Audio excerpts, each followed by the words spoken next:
Yang terhormat Bapak dan Ibu Guru SDN Kebun 002, Assalamualaikum warahmatullahi wabarakatuh. Selamat siang dan salam sejahtera untuk kita semua. Pada kesempatan siang ini kami mengucapkan terima kasih atas kehadiran Bapak dan Ibu Guru dalam acara diseminasi calon guru penggerak angkatan ke-7 pada hari ini dengan tema budaya positif. Diseminasi ini merupakan salah satu bagian tugas dari guru penggerak, yaitu di modul 1.4 aksi nyata memberikan diseminasi kepada rekan-rekan sejawat dalam satu sekolah. Maksud dari diseminasi ini bukan kita menggurui Bapak Ibu, tetapi kita saling berbagi pengalaman. Ini yang didapatkan dari pendidikan guru penggerak, kemudian kita share kepada Bapak Ibu guru, dan kemudian nanti juga pada saatnya Bapak Ibu guru ada kesempatan untuk menyampaikan pengalaman atau sharing bagaimana penerapan budaya positif ini di lingkungan sekolah. Demikian yang bisa saya sampaikan pada kesempatan hari ini. Untuk acara selanjutnya selama kurang lebih 1 jam ke depan, saya serahkan kepada Bapak Najib yang pada hari ini akan menyampaikan materinya. Waktu dan tepat kami persilakan untuk Pak Najib.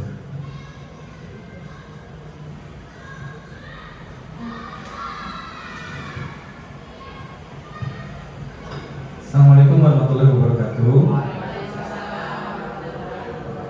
Baik, izin Bapak Ibu ya, saya di sini betul seperti kata Pak Anton, selaku moderator ya, bukan maksud untuk menggurui, namun lebih kepada berbagi apa yang kami dapatkan di modul 1.4, yaitu tentang budaya positif gitu. Masih pada semangat kan ya Bapak Ibu? Semangat ya? Semangat ya. 1 jam ke depan insya Allah kita akan menggali lebih dalam mengenai budaya positif yang akan kita coba terapkan ke depannya di sekolah kita.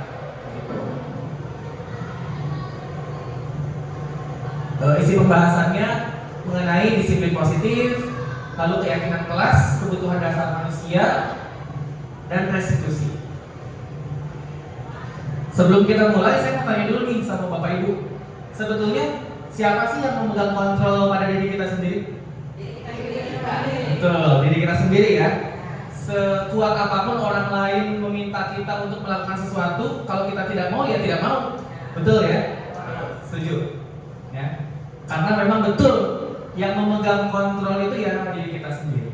Ya. Tidak ada satu orang pun, mau itu tetangga, mau itu atasan, atau orang tua bahkan sekalipun kalau misalnya anaknya nggak mau ya tetap aja nggak mau gitu ya. Nah ini akan membawa kita pada teori kontrol ya yang digagas oleh William Glasser. Seringkali kita berpikir kalau kita tuh bisa mengontrol murid sebagai guru ya, di kelas tuh gimana caranya supaya murid itu mau mengikuti apa yang kita minta gitu. Tapi ternyata banyak miskonsepsi atau kesalahpahaman yang dicoba diluruskan oleh Pak Glasser ini ya tentang kontrol ya. Kadang kita tuh pikir kalau kita bisa mengontrol murid ya, tapi nyatanya itu sebuah miskonsepsi. Guru itu tidak dapat mengontrol murid. Ini sebuah miskonsepsi. Tapi kok bisa tuh Pak? Misalnya murid saya ketika saya marahin dia mau mengikuti apa yang saya mau. Betul, memang bisa. Tapi itu bukan termaksud kontrol yang memang sepenuhnya muncul dari diri murid itu sendiri, tapi dia terpaksa melakukannya, gitu. Nanti kita bisa tahu bahwa mengapa murid itu mau melakukan apa yang diperintahkan oleh gurunya. Ada alasan tersendiri, karena Glasser ini menyatakan bahwa setiap perilaku itu bertujuan, ya, ada tujuannya. Ketika siswa mengikuti apa yang kita mau, itu pasti dia ada tujuannya. Entah tujuannya nanti mungkin takut karena dihukum, atau karena dia ingin meminta atau mendapatkan imbalan dan lain sebagainya. Betul, nilai juga, betul. Ya, itu juga merupakan salah satu bentuk dari penghargaan ya. Nah, ini juga sebuah miskonsepsi ya bahwa penguatan positif adalah efektif bermanfaat. contohnya penguatan positif itu ketika kita memberikan imbalan kepada siswa itu tidak efektif ternyata, ya. Lalu kritik atau membuat siswa merasa bersalah itu juga tidak dapat menguatkan karakter, justru malah melemahkan dan membuat anak merasa tidak mampu dan tidak berharga. Selanjutnya, kita juga kadang berpikir sebagai orang dewasa bahwa kita berhak untuk memaksa anak. Itu juga sebuah konsepsi yang coba diluluskan oleh Glasser, bahwa anak itu juga punya hak untuk mengontrol dirinya sendiri. Begitu. Nah, sejalan dengan itu, ada sebuah buku dari Stephen Covey yang judulnya Seven Habits. Ada 7 habit yang biasanya dilakukan oleh orang-orang efektif, ya. Saya sudah baca bukunya. Di situ ada 3 habit yang memang harus dikuasai oleh diri kita sendiri. Dari mulai be proactive, begin with the end in mind, dan put first thing first. Nah, 3 habit ini, ya, salah satunya adalah be proactive, di mana kontrol itu ada pada diri kita sendiri, ya. Ketika kita sudah bisa mengontrol diri kita sendiri, maka kita sudah bisa melaksanakan habit yang lain yang berhubungan dengan orang lain, ya. Seperti think win-win, seek first to understand, then to be understood, sinergi, dan sharpen the soul. Jadi ketika kita sudah bisa mengontrol diri kita sendiri, bahwa respon kita tidak dipengaruhi orang-orang lain, ya. Meskipun orang lain marah pada kita bisa menahan karena kita punya kontrol pada diri kita sendiri, maka kita sudah bisa melakukan habit lainnya, yaitu think win-win. Artinya berpikir menang-menang, bukan menang kalah. Iya, think win-win. Win-win solution, ya. Saya menang, kamu menang. Win-winnya bukan win, ya. Bukan win. Begitu. Jadi di buku ini juga dijelaskan bahwa kita tuh beda-beda. Kebutuhan saya berbeda, kebutuhan ibu berbeda, kebutuhan anak-anak kita pun berbeda-beda. Jadi seringkali kita mencoba memaksakan kehendak kita tanpa melihat ternyata kebutuhan dia tuh bukan seperti itu, gitu. Lalu juga kita harus tahu bahwa persepsi setiap orang pun berbeda-beda. Lalu kita pun perlu juga berusaha memahami persepsi dia, keyakinan diri dia itu seperti apa sebetulnya. Mengapa dia berbuat seperti itu? Pasti ada tujuannya. Mungkin nilai-nilai di rumahnya memang menyatakan bahwa perbuatan seperti itu dibenarkan, tapi kan ternyata di sekolah nilainya berbeda. Nah, itu yang coba kita nanti cari tahu, apa yang nilai-nilai apa yang diyakini oleh siswa di rumah atau di lingkungannya, gitu. Nah, baik. Sekarang kita ke disiplin. Sebetulnya apa sih Bu disiplin, Bu? Pak? Tertib, melaksanakan aturan yang berlaku, mematuhi aturan yang berlaku, apalagi semuanya tentang peraturan, ya. Oke. Tapi nyatanya disiplin itu adalah perilaku individu dalam rangka mengontrol dirinya sendiri, menguasai dirinya sendiri, dan memilih tindakan yang mengacu pada nilai-nilai atau nilai-nilai kebajikan atau nilai-nilai universal yang ada di lingkungan sekitarnya. Nilai-nilai itu bisa dalam bentuk peraturan, ya. Misalnya datang tepat waktu, ya, berarti itu nilai kebajikannya adalah disiplin, gitu. Nah, disiplin ini berarti mengontrol diri, menguasai diri, dan memilih tindakan. Kalau gitu boleh tidak dipaksa sebetulnya? Boleh? Nah, boleh. Oke, dipaksa, ya. Tapi apakah itu akan berjangka panjang? Semisal gini. Misalnya kita memaksa siswa untuk masuk tepat waktu. Nah, ketika kita ada di kelas mungkin dia akan selalu tepat waktu. Tiba-tiba nih, ibu cuti 3 bulan, kelasnya ikut orang, terus dia agak kendor. Kira-kira akan terus tidak? Kedisiplinan itu kan muncul terus tidak pada diri siswa? Nah, belum tentu, betul kata Bu Flo, karena bukan dari dirinya sendiri. Itu dia akan takut nih sama Bu Hatmi nih.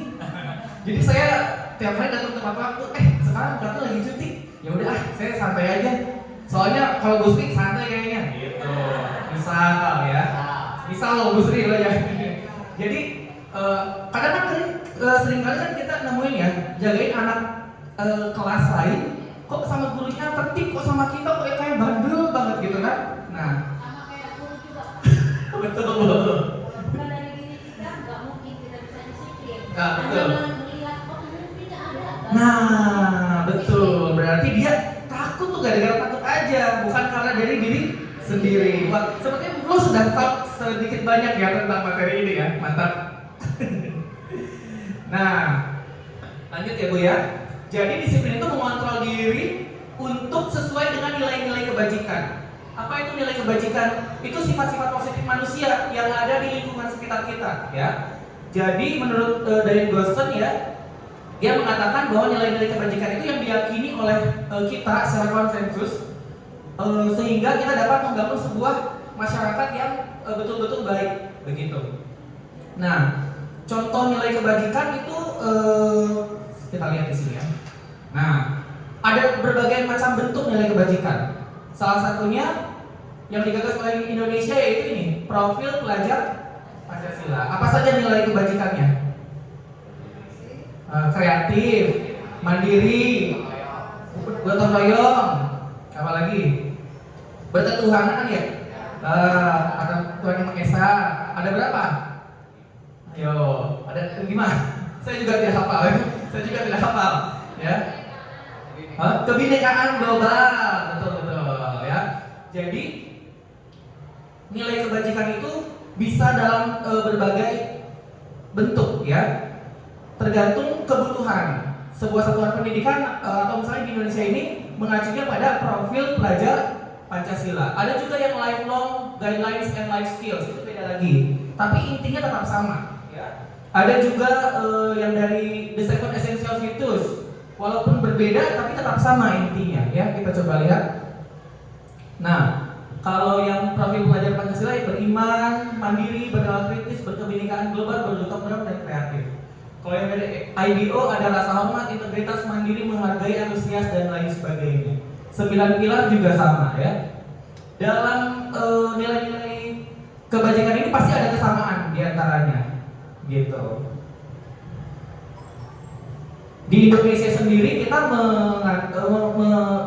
berpatokan pada profil pelajar Pancasila dan sesuai dengan standar pendidikan nasional, yaitu menerapkan disiplin positif agar terbentuk murid yang berkarakter, berdisiplin, santun, jujur, peduli, bertanggung jawab dan merupakan pelajar sepanjang hayat. Nah, itu adalah nilai-nilai yang kita yakini, yang bangsa Indonesia yakini, sehingga perlu untuk diinternalisasi pada diri siswa.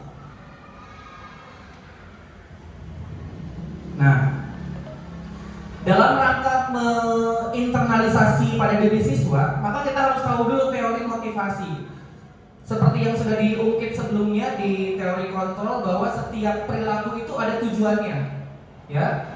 Setiap perilaku ada motivasi yang mendasarinya. Apa sih motivasinya? Ada 3 motivasi, ya. Yang pertama, siswa itu mau mengikuti peraturan, tapi karena apa? Ya, menghindari ketidaknyamanan atau hukuman. Ya, saya datang tepat waktu karena biasanya kalau kesiangan saya disetrap, atau saya lupa ngerjain PR. Kalau ngerjain PR biasanya disuruh bersihin WC misalnya, ya. Nah, dia karena takut, maka dia melaksanakan peraturan tersebut, ya, mengerjakan PR. Tapi bukan karena dia sendiri yang butuh gitu. Secara intrinsik dia belum muncul kebutuhan itu untuk berperilaku sesuai dengan nilai-nilai kebajikan yang ada, tapi dia hanya untuk menghindari hukuman. Ada juga yang melaksanakan peraturan tapi untuk mendapatkan imbalan, ya. Wah, kalau ngerjain PR aku dikasih waktu bebas nih 5 menit gitu.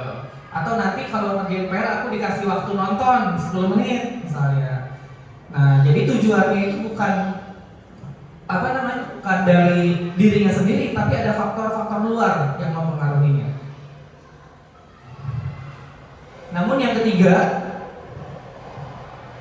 ada yang memang melaksanakan peraturan karena memang mereka ingin menjadi orang yang mereka inginkan, orang yang baik, orang yang disiplin, orang yang bertanggung jawab, ya. dan mereka ingin menghargai nilai-nilai menghargai diri mereka dengan nilai-nilai yang mereka percayai, bahwa mereka percaya bertanggung jawab itu bahwa mereka percaya mandiri itu adalah sebuah karakter yang baik, maka mereka melaksanakannya. Ada yang seperti itu, namun mungkin jarang ya. Jadi memang harus diajarkan sejak dini ya Bapak Ibu ya.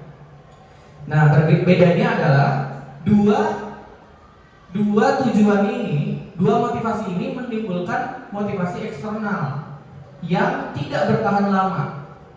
Sedangkan untuk orang atau siswa yang melaksanakan tindakannya dengan tujuan untuk menghargai diri sendiri sesuai dengan nilai-nilai yang dia percaya, itu menimbulkan motivasi yang internal, ada dalam dirinya. Jadi tidak perlu ada pengawas, tidak perlu ada pemantau, tidak perlu ada yang melihat, dia tetap melaksanakannya.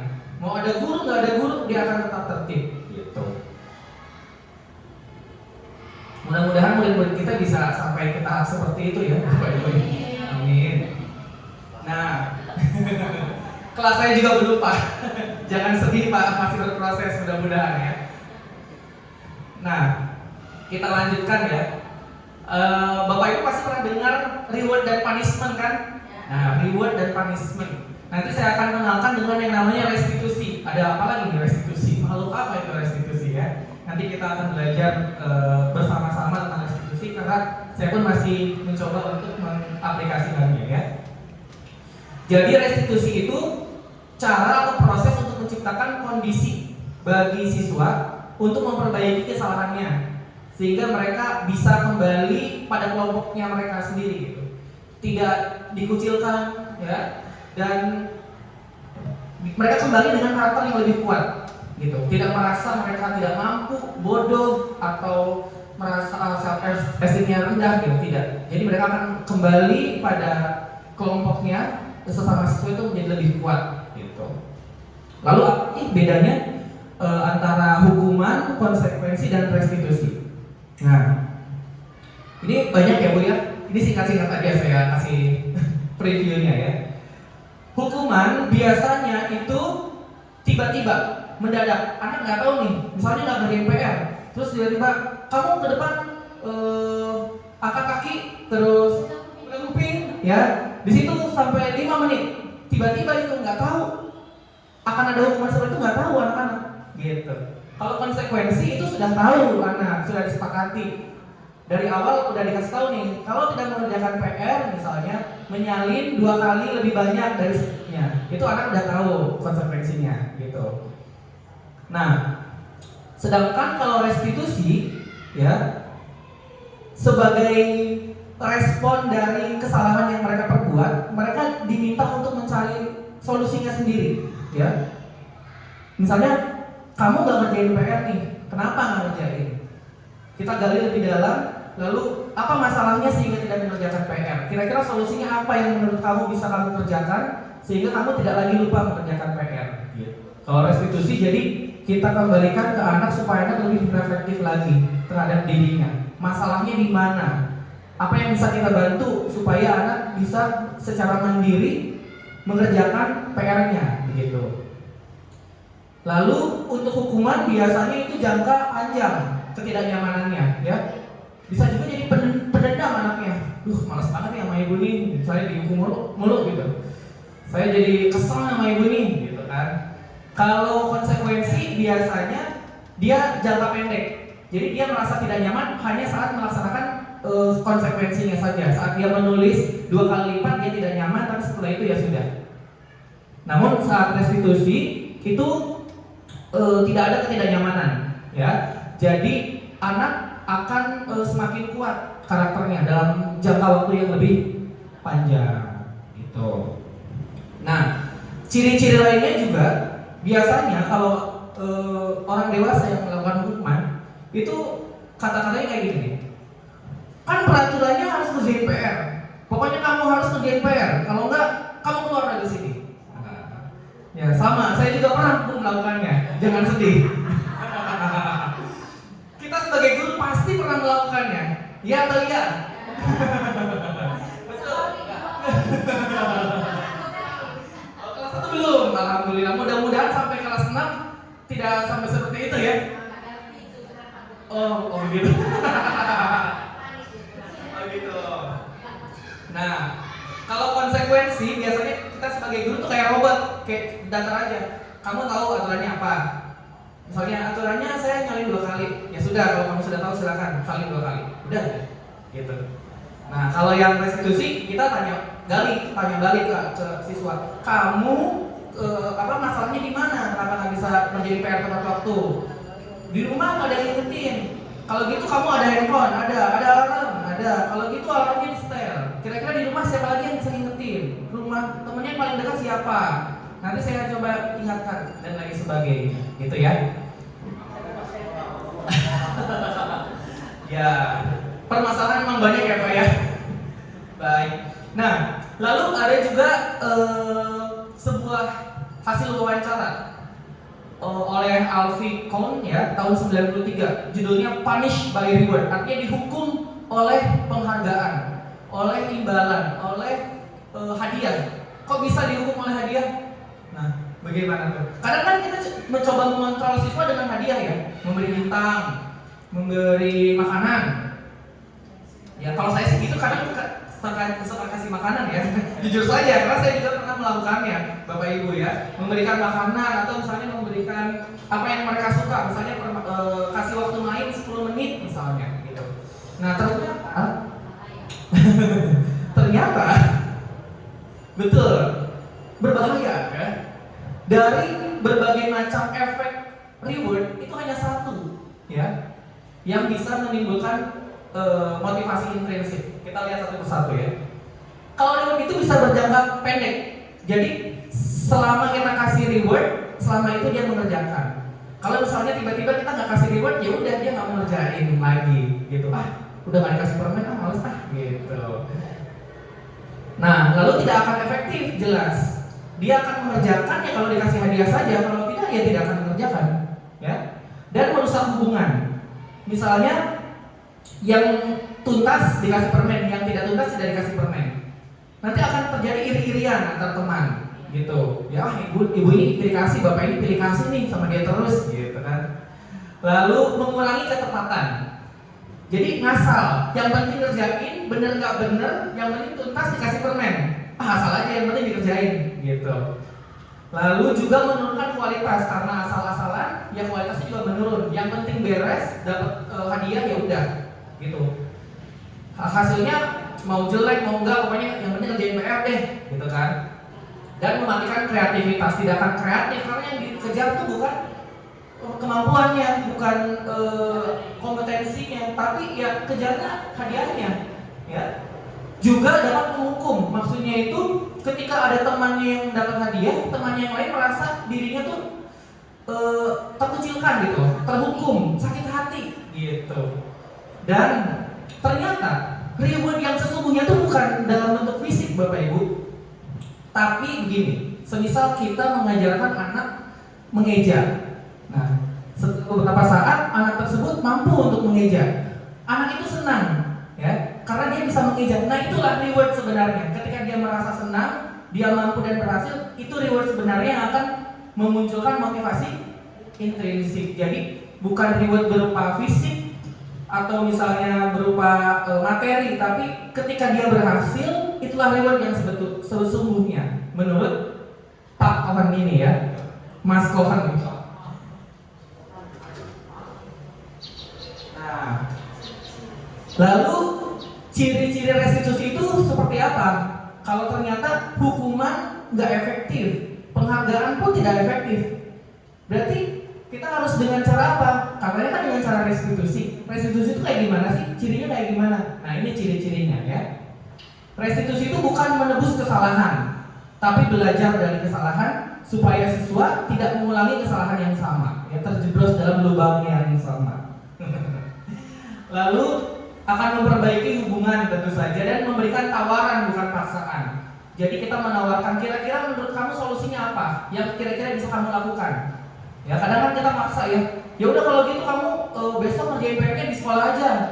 Pulang sekolah ketemu saya ngerjain PR sekarang. Itu kan paksaan. Belum tentu anak mau. Nah, dengan restitusi kita kasih tawaran. Kira-kira menurut kamu yang kira-kira bisa kamu lakukan supaya PR-nya dikerjakan terus itu gimana gitu.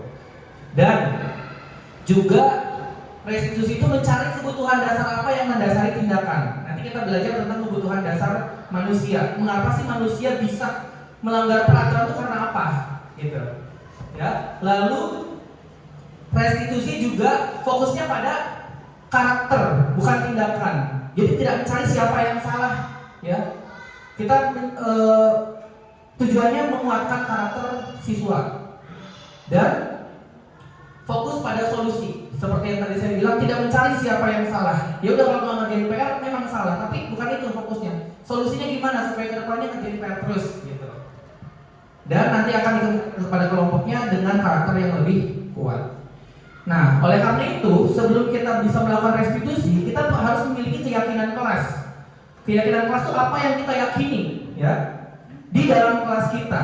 Kelas ideal seperti apa yang diinginkan, nilai-nilai apa yang ingin diterapkan di kelas kita, sehingga mereka bisa menjadi lebih baik, ya. Seseorang itu akan lebih tergerak atau semangat untuk menjalankan keyakinannya daripada hanya sekedar menuruti aturan. Jadi mereka harus yakin dulu apa yang mereka lakukan itu benar, sesuai dengan apa yang mereka yakini, nilai apa yang mereka yakini. Nah, untuk itu kita perlu menentukan keyakinan kelas. Cirinya bagaimana? Cirinya itu bahasanya abstrak. Jadi satu keyakinan kelas itu bisa bermakna banyak. Ya, misalnya keyakinan di kelas saya kan saya bikin 3 keyakinan kelas. Yang pertama itu bersih dan tertib, menghargai sesama. Nah, menghargai sesama ini banyak maknanya, bercabang. Jadi ketika misalnya saya mengajar, ada yang mau ngobrol, kita bisa mereferensi. Kamu melanggar kesepakatan yang mana? Keyakinan yang mana? Yang kedua, menghargai sesama. Gitu. Ketika kamu mengganggu teman, kamu melanggar yang mana? Menghargai sesama. Jadi bahasanya memang harus abstrak dan bisa mereferensi ke beberapa tindakan spesifik begitu. Lalu dengan kalimat yang positif, bukan negatif. Jadi keyakinan kelas jangan seperti jangan terlambat, satu. Terus yang keduanya jangan ribut di kelas. Nah, harus pakai bahasa yang positif, gitu. Dan tidak terlalu banyak. Kalau terlalu banyak juga anak pusing, ya. Saya hanya bikin 3 Bu di kelas dan sedang coba diterapkan, mudah-mudahan ya, mudah-mudahan berhasil. Amin. Dan juga sesuatu yang dapat diterapkan di lingkungan sekolah, bukan sesuatu yang memang sulit diterapkan, tapi yang harus bisa diterapkan. Serta mengandung kontribusi dari seluruh warga kelas. Kalau keyakinan kelas berarti seluruh warga kelas harus berkontribusi. Kalau keyakinan sekolah berarti seluruh warga sekolah harus berkontribusi. Dan ini bukan sesuatu yang pakem, bisa direview berkala. Kalau misalnya kayak udah nggak cocok nih keyakinan kelas kita, mau diganti lagi, boleh. Ya, sesuai dengan kebutuhan, gitu. Bagaimana cara membuatnya? Pertama, kita melakukan curah pendapat, brainstorming. Kira-kira saya tanya ke anak-anak nih, menurut kamu kelas yang kamu inginkan itu seperti apa? Nanti ada yang jawab ya. Saya ingin kelas yang tertib.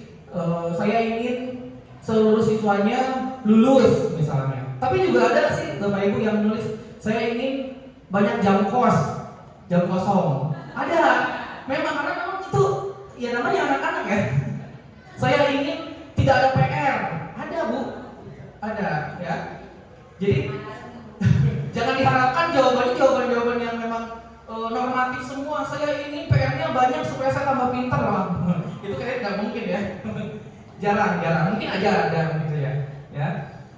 Nah, setelah kita mendapatkan jawaban-jawaban dari anak, kita kelompokkan nih beberapa jawaban tersebut menjadi beberapa nilai-nilai. Nilai-nilainya kira-kira masuknya kemana. Setelah itu kita sepakati dan secara berkala kita lakukan penguatan. Nah, ini yang saya lakukan di kelas, ya. Jadi anak-anak menempelkan, saya meyakini bahwa seorang siswa itu harus datang tepat waktu, seorang siswa harus rajin belajar dan lain sebagainya. Nanti kita tempel, lalu dikelompokkan nih. Setelah dikelompokkan, terbentuklah 3 keyakinan di kelas saya. Yang pertama, bersih dan tertib, 2, menghormati sesama, dan 3, tugas, tuntas, dan excellent. Jadi tuntas saja tidak cukup, harus excellent, jangan asal-asalan gitu. Jadi hanya 3 ini saja yang disepakati, yang sudah kita sepakati, dan secara berkala kita melakukan penguatan. Kalau saya setiap hari Jumat di sini menulis nih, misalnya guru seharusnya apa, guru tugasnya apa, murid tugasnya apa. Jadi kita secara berkala melakukan penguatan sesuai dengan keyakinan yang kita sepakati. Misalnya untuk keyakinan bersih dan tertib, guru sebaiknya misalnya membersihkan meja guru setelah mengajar gitu. Jadi mereka menulis sendiri, guru tuh tugasnya ngapain sih untuk melaksanakan bersih dan tertib ini gitu. Nah, tidak hanya guru tapi murid juga. Misalnya bersih dan tertib, murid tugasnya 1, membersihkan kelas sesuai dengan jadwal piket misalnya, atau membuang sampah ketika melihat sampah di kelas dan lain sebagainya. Jadi setiap nilai itu, setiap keyakinan itu kita kuatkan setiap minggu supaya tambah ingat. Nah, kalau ini contoh yang dari LMS guru penggerak, contohnya kayak gini Bu.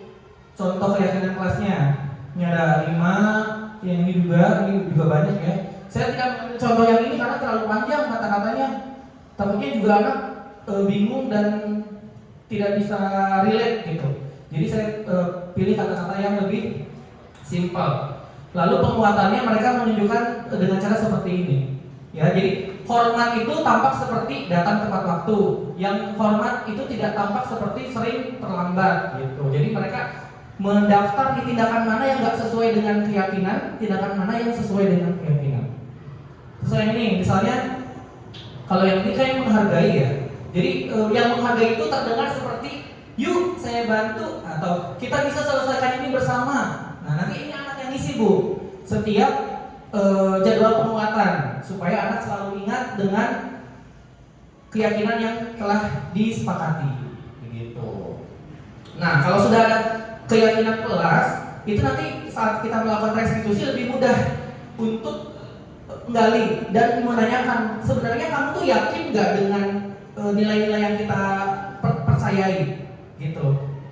Nanti kita akan belajar bagaimana merestitusi ya, sama-sama belajar ya Bu ya, soalnya saya juga masih baru masih nyubi.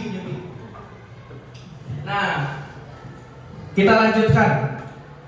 Dari teori motivasi tadi kita sudah belajar bahwa setiap tindakan itu, setiap perilaku itu memiliki tujuan. Sebetulnya manusia itu tujuannya ya ini, memenuhi kebutuhan dasar. Ini kebutuhan fisiologis ya Bu, fisiologis biologis bertahan hidup seperti makan, tidur, itu biasanya dipenuhi di rumah gitu. Nah, yang ini adalah kebutuhan psikologis. Kebutuhan akan penguasaan, kesenangan, kebebasan, dan rasa diterima atau kasih sayang. Kebutuhan penguasaan itu adalah kebutuhan ketika kita ingin bisa diakui bahwa kita mampu oleh orang lain, gitu. Kalau keinginan untuk kesenangan, nah manusia itu kalau saya baca kemarin homo ludens, artinya makhluk yang senang bermain. Bahkan sekarang aja lato-lato tidak hanya anak-anak Bu, orang tua juga, karena memang manusia itu ya secara naluriah ya inginnya senang-senang Bu, bermain ya. TikTok juga bukan hanya anak-anak Bu, ya yang nenek-nenek juga ada yang mandi lumpur malah ya, demi mendapatkan gift dan cuan. Nah, karena memang kita secara fitrah itu mencari kesenangan Bu ya Pak. Lalu kita juga butuh untuk bebas, punya banyak pilihan, tidak mau dikekang. Ada yang mau dikekang di sini? Enggak ya, sama saya juga tidak mau dikekang ya. Dan yang terakhir kita juga butuh kasih sayang dan rasa diterima oleh orang lain gitu. Nah, ketika individu atau manusia atau anak-anak berusaha untuk mencapai ini, namun ternyata berbenturan dengan norma atau nilai yang ada di sekitar, itulah yang menjadikan mereka melanggar peraturan. Ya contoh, anak tuh pengennya butuh akan kesenangan karena kesenangannya belum terpenuhi, di rumah tidak terpenuhi, ya di lingkungan sekitar tidak terpenuhi. Dia di kelas nih pengennya senang-senang, lari-lari, main-main, kelas tuh, ya. Nah, berarti dia melanggar peraturan kan? Karena dia mencoba memenuhi kesenangannya, tapi dia tidak melihat nilai yang ada di sekolah ini seperti apa. Nah, karena benturan-benturan ini, maka kita harus bisa mengambil tindakan. Bagaimana supaya tim win-win, kebutuhan dia terpenuhi, nah, lalu tanpa juga melanggar nilai-nilai yang ada. Lalu juga kita sebagai sekolah juga terpenuhi kebutuhan kita untuk bisa mengajar dan memberikan yang terbaik buat anak gitu. Nah, mari kita coba mengenali kebutuhan mereka. Nanti ada beberapa pertanyaan ya. Tadi kebutuhan apa saja? Ada 5. 1. Yo, kesenangan. 2. Bertahan hidup. 3. Penguasaan. Terlihat mampu, ini terlihat mampu. 4. Kasih sayang, ingin diterima oleh orang lain. Yang kelima, kebebasan, bebas, ya freedom. Nah, nih coba silakan Bapak Ibu baca. Nah, kelas 3 SD nih, gue belum buka nih.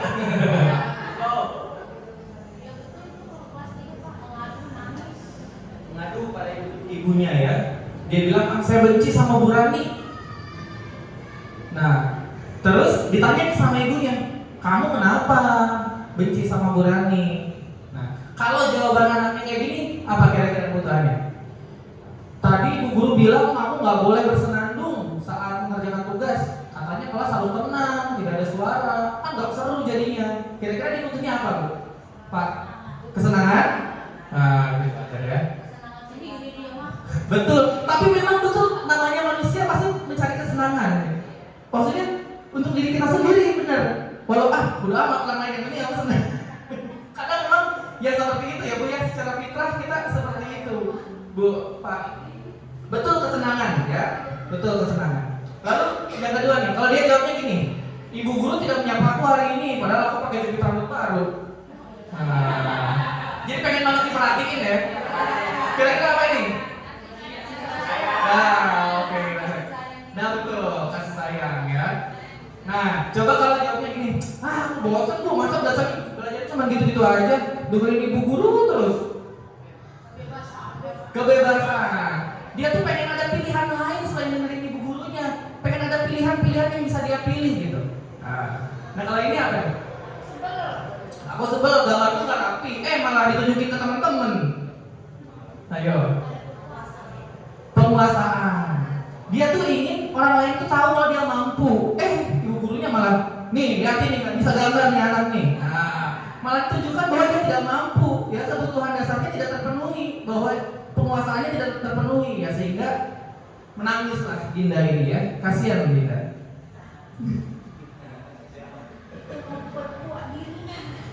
Sekarang Dimas ya, usia 17 tahun. Lalu dia pengen sekali belajar mobil.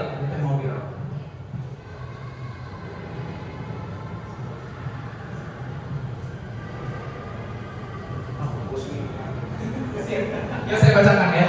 Jadi Dimas ini usia 17 tahun, dia sudah ingin menyetir mobil. Jadi dia minta ayahnya untuk menyetir mobil, untuk mengajarkannya menyetir mobil.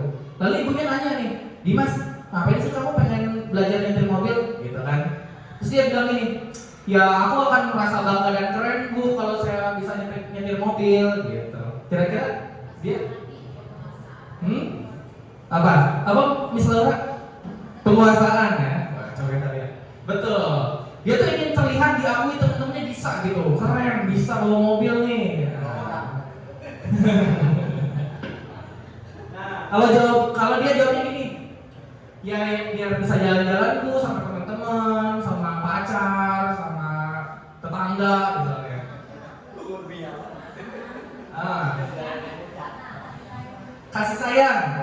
Kasih sayang, ya dia ingin diterima oleh teman-temannya, ya dia butuh kasih sayang, ya. Kalau jawabannya, ya aku senang Bu, jadi bisa pergi kemana aja yang aku mau. Kebebasan, kesenangan, kebebasan, supaya bisa kemana aja yang dia mau, ya. Kalau naik metro mini ribet ya, atau naik udah ada ya? Ojol ribet ya. Jadi kalau ojol kan dikit-dikit pesen, nanti pesen lagi di tempat lain pesen. Kalau naik mobil sendiri kan setelah dia mau kemana gitu kan, bebas. Nah ini supaya seru Bu, nah ini kesenangan ya, udah bisa ya nanti ya. Jadi ketika nanti ada anak melanggar peraturan, ini kira-kira kebutuhan apa nih yang coba untuk dia penuhi tapi malah melanggar norma. Nah, nanti kita bisa mencari dan mencoba memenuhi, memfasilitasi kebutuhan dasarnya supaya terpenuhi dengan cara-cara yang memang sejalan dengan norma-norma yang kita yakini gitu. Sebetulnya saya punya instrumen penilaian kebutuhan diri, tapi nanti saya bagiin aja, dikerjakan saja di rumah ya. Soalnya materinya agak banyak ya, masih lama Pak. 15 menit lagi. Lanjut kalau gitu ya. PR-nya tenang, tidak akan gini lagi ya.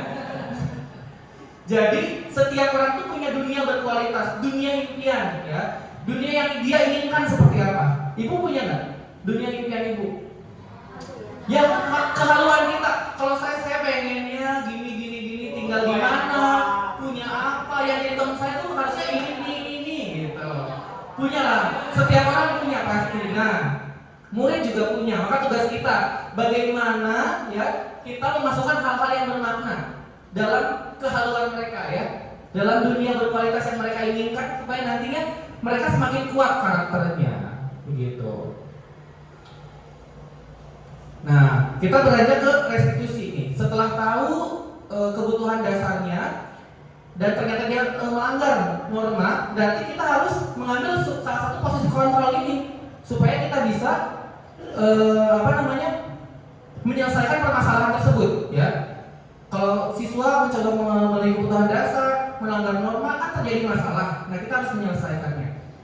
Jujur saja saya sudah melakukan kelima-limanya ya.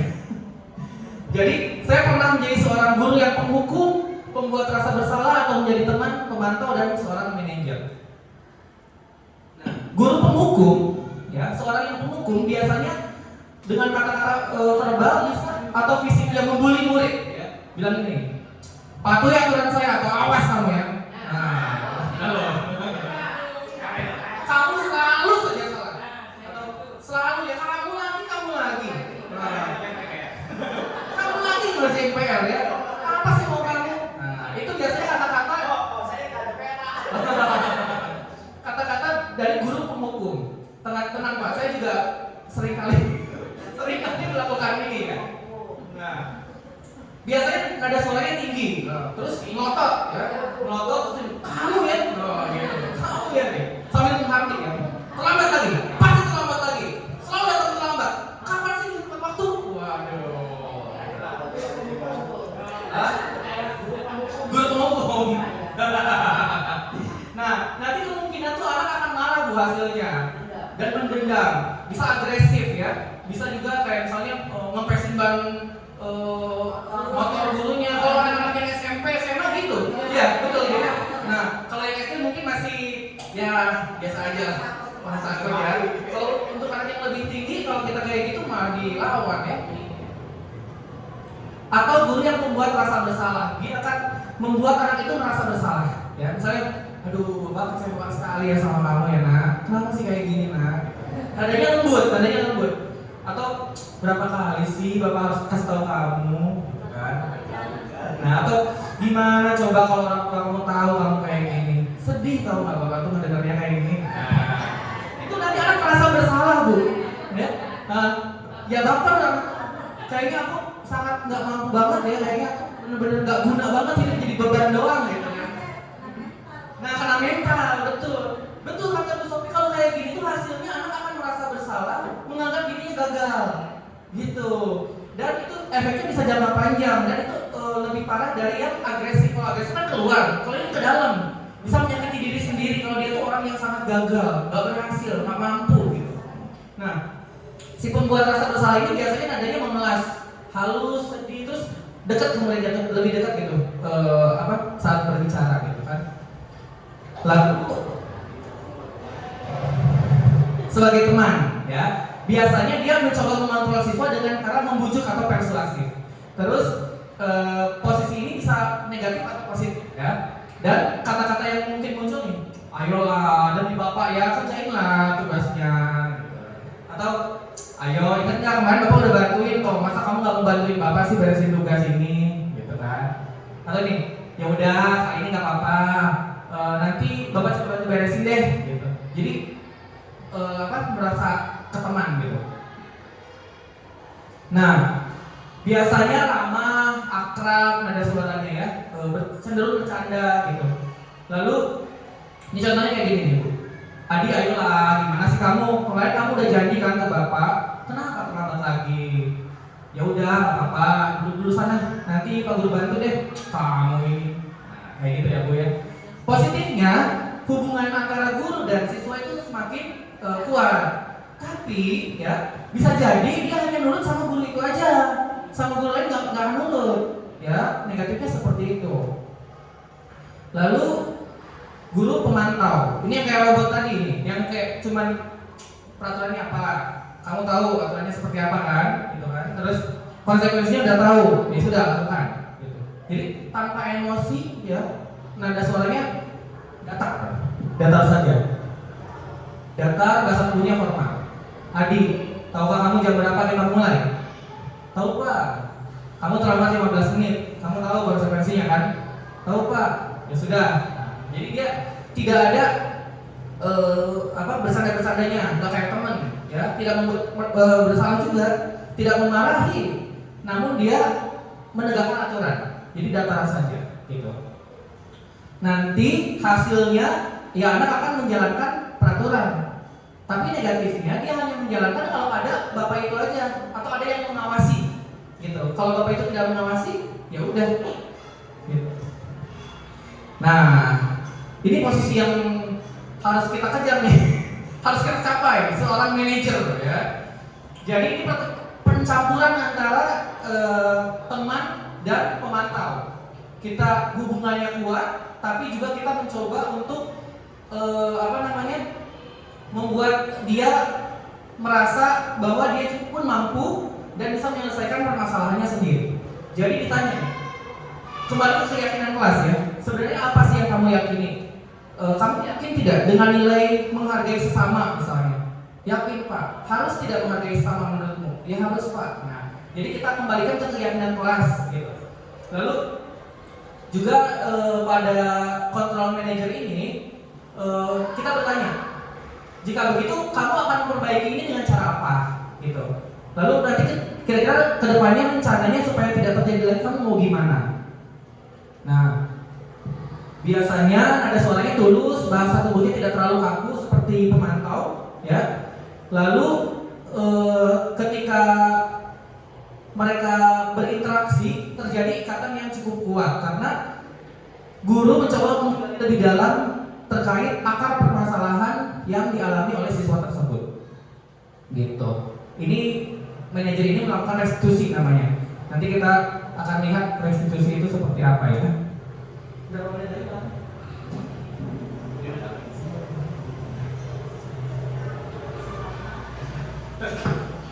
Baik. Nah, ini adalah ciri-ciri dari guru yang mengambil posisi kontrol hukum, pembuat rasa bersalah, teman, pemantau, dan manajer. Ya. Biasanya kalau untuk penghukum, guru akan menunjuk, menyakiti atau menyindir. Kayak di kelas ini ada yang terlambat nih. Siapa ya yang terlambat ya? Nah, saya bukan menyindir Bu Irna loh ya. Terus ini saya mencontohkan Bu Irna. Jadi gak enak ya? Maaf Bu Irna, bercanda Bu Irna. Lalu biasanya kalau murid yang gurunya mengambil posisi kontrol penghukum, bodo amat ah. Misalnya kalau dihukum bodo amat deh gitu. Jadi dia nggak peduli gitu. Kalau yang membuat rasa bersalah dia, Bu maafin saya ya Bu, saya nggak janji dia nggak akan kayak gitu lagi. Gitu. Kalau untuk teman, ya dia akan ya udah santai aja sih Pak, gitu kan. Namanya juga teman gitu. Jadi dia merasa teman gitu. Santai aja sih Pak udah. Kalau pemantau, ya dia akan melaksanakannya dengan sesuai dengan aturan, gitu. Bahkan dia akan meminta seperti ini ya. Jadi saya akan dapat bintang berapa kalau saya melakukan hal tersebut. Jadi dia nantang. Kalau pemantau itu nanti muridnya nantang lagi. Jadi kalau saya melakukan ini, saya dapat apa? Dapat bintang sesuai dengan konsekuensi kan? Misalnya gitu. Jadi ya seperti itulah. Kalau manajer dia akan berusaha untuk memperbaiki kesalahannya. Ya, bagaimana caranya saya memperbaiki kesalahannya? Itu dari muridnya.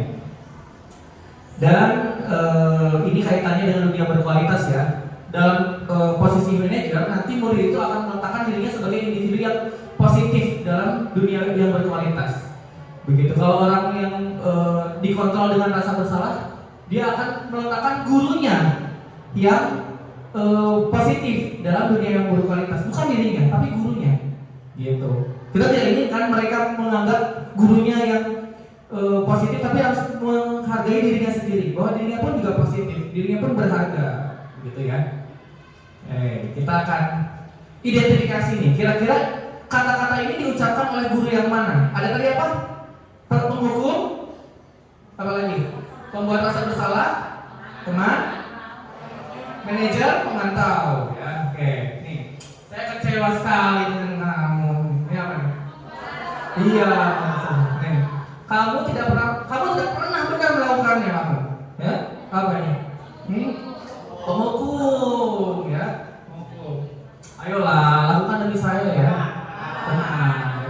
Kadang mau melas ya, gurunya mau melas. Ayo dong.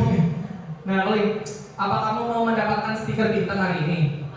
Mantap, ya. Udah pada canggih nih, Bapak Ibu ya. Ya, mantap. Nih, kalau ini nih, apa rencanamu untuk menyelesaikan masalah ini? Kita, Bapak Ibu ya. Kamu selalu yang paling akhir. Wah, benar semua di 100 ya.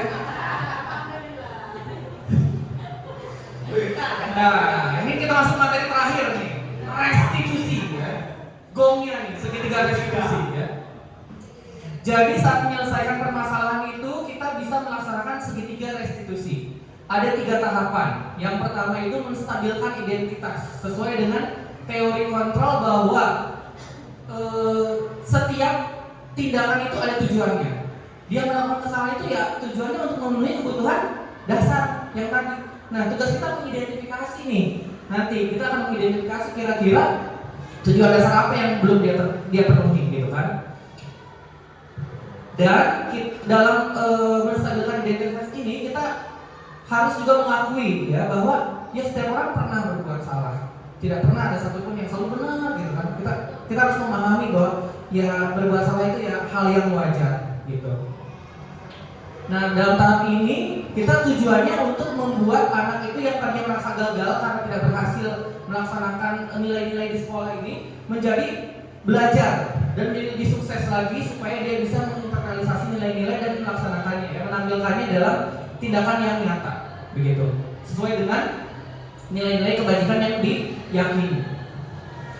Dengan menstabilkan identitas juga kita membuat anak lebih berpikir reflektif lagi gitu ya. Lalu biasanya untuk menstabilkan identitas kita dapat mengucapkan kata-kata ya seperti ini ya Bu ya. Ya berbuat salah itu tidak apa-apa. Semua orang pasti pernah berbuat salah. Bapak pun pernah berbuat salah ya. Gitu. Tidak langsung menghakimi kamu salah mulu sih kerjaannya. Tidak ya. Lalu sudah memang ini sudah terjadi. Sekarang kita pikirkan gimana sih kita menyelesaikan masalah ini. Kita masih bisa menyelesaikannya. Kita harus memberikan encourage positif terhadap siswa ya. Lalu yang kedua kita validasi tindakan yang salahnya. Jadi dengan memahami kebutuhan dasar apa sih yang dia butuhkan. Ketika anak tidak memperhatikan di kelas saat kita mengajar, lalu dia lari-lari, kira-kira ini kebutuhannya apa nih?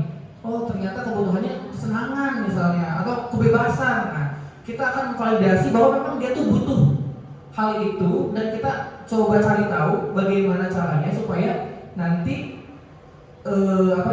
anak-anak juga kebutuhannya terpenuhi ya dan bisa sesuai dengan apa yang diyakini, nilai yang diyakini. Nah biasanya kata-katanya yang muncul adalah seperti ini ya. Kamu pasti punya alasan mengapa kamu melakukan hal itu ya. Lalu kamu boleh mempertahankan sikap seperti itu, tapi kamu harus menambahkan hal yang baru. Misalnya dia dia diganggu temannya, ditarik tasnya sampai robek, gitu kan dia nggak terima, gitu. Terus dia pukul balik temannya. Nanti kita tanya nih, ya saya tahu kamu melakukan hal itu karena kamu mempertahankan apa yang menurut kamu berharga, gitu. Nah, tapi kamu juga harus menambahkan sikap yang baru bahwa dengan kamu boleh mempertahankan yang menurut kamu berharga, tapi kamu juga harus memperhatikan apa yang kamu lakukan terhadap orang lain, apakah itu merugikan atau tidak, gitu. Dan yang terakhir, menanyakan keyakinan.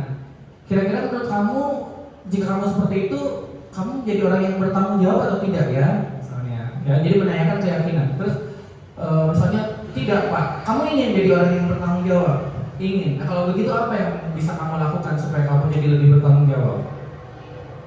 Nah, biasanya kata-katanya, kira-kira nilai apa yang telah kita sepakati di kelas? Misalnya ketika dia belajar dia ribut, terus kita tanya nih, nilai apa yang kamu langgar dengan kamu ribut seperti ini, gitu. Keyakinan apa yang kamu langgar, gitu. Dan kita coba untuk cari tahu permasalahannya dan mencari solusinya bersama-sama, ya. Nah, ini contoh restitusi ya. Jadi Mario dan Adi kelas 8 saat makan siang mereka bermain di luar kelas, ya. Lalu mereka diajak bicara oleh guru wali kelas mereka, Bapak Joko. Jadi main di luar kelas. Oke, baik. Mario, Adi, Bapak tadi dengar laporan dari guru PK, sepertinya kalian dapat masalah ya. Ada yang bisa Bapak bantu? Apa yang terjadi? Jadi tidak langsung menghakimi. Kamu tadi saya ada masalah ya di kantin? Enggak. Jadi tanya, konfirmasi betul tidak terjadi masalah. Ada yang bisa saya bantu nggak dari permasalahan tersebut? Lalu dia jawab ya, iya Pak, tadi jam istirahat kami main lempar-lemparan makanan di kantin dan tidak sengaja kena Ibu Dina kepala sekolah. Lamparannya ya. Ketika beliau sedang berjalan. Kira-kira kebutuhan dasarnya apa ya? Main lempar-lemparan. Hah? Bercanda itu apa? Kesenangan, butuh kesenangan ya. Terus dia bilang, kalian main lempar-lemparan makanan di kantin kena wajah Bu Dina ketika beliau lewat. Iya Pak. Adi, ada informasi yang kamu mau tambahkan? Saya nanya lagi, gali lagi, ada lagi kan? Kejadiannya kayak gimana kronologinya? Kami tidak bermaksud melakukannya, tapi apa? Gitu. Tapi kami tidak sengaja. Apa kalian tahu kalau kalian berada dalam masalah sekarang? Kita konfirmasi, validasi kesalahannya. Tahu nggak itu salah gitu? Perbuatan itu salah, tahu nggak gitu? Iya, berarti mereka sudah tahu bahwa itu salah ya. Baik kalau begitu, Bapak di sini bukan untuk mencari siapa yang salah, tapi untuk nyari penyelesaian sama-sama, berpikir sama-sama untuk memperbaiki situasi ini. Terus ditanya nih alasannya, ya, bukan. Oh, dia memahami ya. Saya paham kalian main lempar-lemparan karena itu hal yang seru gitu ya. Iya Pak. Nah, iya Bapak bisa melihat kalian merasa senang melakukannya, tapi yang kalian lakukan itu merugikan orang lain ya. Divalidasi lagi bahwa itu tuh salah, kesalahannya divalidasi ya. Iya Pak. Nah, sekarang mari kita bicarakan tentang keyakinan kelas. Ini masuk ke tahap yang ketiga ya, menanyakan keyakinan. Nah, betul. Dan keyakinan sekolah kita ya, apa yang kita percayai, yang mana yang belum kalian tunjukkan dari keyakinan kelas itu. Nah, kita harus bersikap baik satu sama lain. Ini pasti keyakinan kelasnya atau keyakinan sekolahnya adalah bersikap baik satu sama lain. Lalu ada menghormati orang lain dan menghormati diri sendiri. Nah, kalian berdua ingat dengan baik keyakinan kelas kita. Kita kembali pada ketika kalian main lempar-lemparan makanan. Apakah ketika kalian melakukan itu kalian menghormati orang lain? Ditanya ya ke anaknya. Dan menghormati lingkungan di sekitar. Oh, tidak Pak. Tapi kalian mendapatkan rasa senang. Divalidasi lagi ya. Iya Pak ya. Jawab pasti iyalah, senang gitu main lempar-lemparan ya. Nah, menurut Bapak ada cara untuk mendapatkan rasa senang tanpa merugikan orang lain. Menurut kalian gimana? Iya Pak. Nah sekarang mari kita selalu mengindahkan keyakinan kelas kita. Besok kita ke kantin dan kalian bisa berperilaku lebih baik lagi. Nah setelah itu anak juga diajak untuk mencari, ini belum tuntas sebetulnya ya, mencari solusi harusnya ya. Bagaimana memenuhi kesenangan mereka dan meminta maaf pada Bu Dina. Ini belum minta maaf sama Bu Dina ya. Ya harus ini belum selesai ini ya. Jadi kita mencoba menggali dan supaya mereka keluar kata-kata ya Pak, nanti kita akan minta maaf kepada Bu Dina dan tidak akan melakukannya lagi. Gitu. Baik, alhamdulillah. Terima kasih ya. Ini link materinya bisa di scan di sini ya Bapak Ibu. Ya, terima kasih banyak. Saya kembalikan pada moderator ya. Baik, luar biasa sekali pemaparan dari Pak Nacep tadi. Pada intinya kita mengajak kita beralih dari posisi untuk menegakkan disiplin, yaitu dari posisi penghukum, kemudian posisi pemantau, kemudian posisi teman. Kalau bisa kita sampai ke posisi sebagai seorang manajer, tapi semua itu membutuhkan proses Bapak Ibu ya. Kita sama-sama masih terus belajar. Demikian pemaparan Pak Nacep. Kami membuka kesempatan untuk Bapak Ibu silakan menyampaikan opini atau pendapat. Kami persilakan, silakan.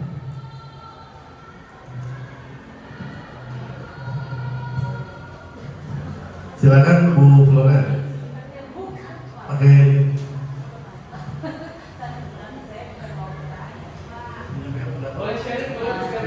Terima kasih kepada Pak Anton yang sudah memberikan kesempatan kepada saya. Saya sebenarnya bukan memberikan opini, cuman saya sejak tadi saya lihat penemu semuanya adalah orang Barat. Tidak ada penemunya orang Indonesia. Sementara di Indonesia anak-anak di luar sana dengan di Indonesia begitu jauh. Apalagi tadi dikatakan pengontrolan diri atau sikap disiplin. Kita pasti sudah tahu anak-anak di luar sana sudah jauh lebih disiplin daripada di Indonesia. Salah satu contoh dulu saya ngajarnya di swasta, lalu masuk ke negeri. Begitu saya lihat anak di negeri, jauh sekali disiplinnya. Hanya yang saya minta satu masukan supaya saya dapat melakukan seperti apa yang tadi dipaparkan oleh Pak Nacep. Hanya satu yang ingin tahu saya, bagaimana cara menumbuhkan kepada anak supaya dapat mengontrol diri pribadinya sendiri. Terima kasih Pak.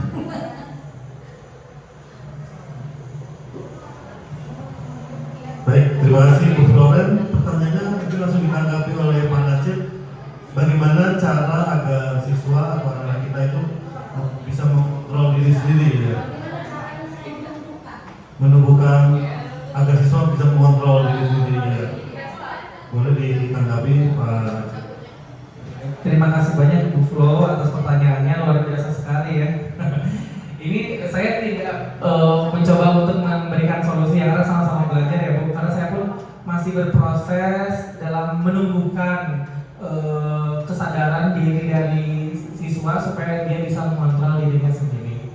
Namun dari beberapa sesi yang saya lakukan dengan rekan-rekan guru penggerak, juga ada pemateri dari mana ya? Dari yang dari luar itu loh. Yang dari mana? Dari BPGP-nya sendiri gitu kan. Pertanyaan ini sering kali memang muncul Bu. Memang cara yang dapat dilakukan adalah membuat keyakinan kelas, menggali dulu kepada anak-anak kira-kira apa sih yang mereka yakini gitu, sehingga ketika mereka sudah yakin bahwa hal itu baik, mereka dengan sendirinya akan mencoba untuk melakukan hal tersebut gitu, dengan mengontrol dirinya supaya tidak melanggar hal-hal yang mereka yakini itu. Jadi memang cara yang langkah pertama yang harus dilakukan adalah membuat keyakinan kelas.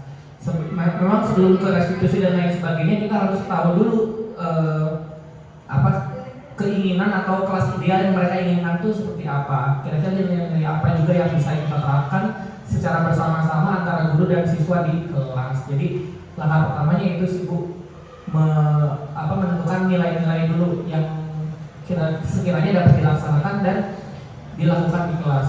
Dengan kita nilai-nilai acuan itu, ketika anak lupa dan melanggar atau kelepasan untuk tidak mengontrol dirinya, kita bisa mereferensi pada nilai yang mereka sudah sepakati bahwa oh itu ternyata melanggar nilai kelas. Nah selain membuat keyakinan juga dikuatkan setiap minggu misalnya atau berkala mungkin sebulan sekali atau 2 bulan sekali dengan berbagai cara misalnya yang tadi menuliskan kira-kira nilai menghormati itu perilaku atau tindakan nyatanya apa saja yang dilakukan supaya mereka semakin ingat dan terinternalisasi dalam diri itu sih Bu. Terima kasih. Baik, terima kasih Pak Nasir. Mudah-mudahan Bu Floren terpuaskan. Kalau nanti masih ada sesi di luar ini, silakan bila merasa tidak terpuaskan.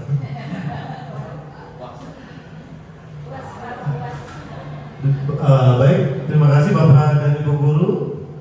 Karena waktu juga yang memisahkan, akhirnya pada di ujung kegiatan diseminasi ini kami mengucapkan terima kasih. Semoga kegiatan pada hari ini dapat bermanfaat bagi kita semua untuk menjadi semakin guru yang baik dan kita menjadi teladan bagi anak-anak kita. Demikian pada pertemuan pada hari ini, saya tutup dengan mengucapkan wassalamualaikum warahmatullahi wabarakatuh. Selamat siang. Terima kasih.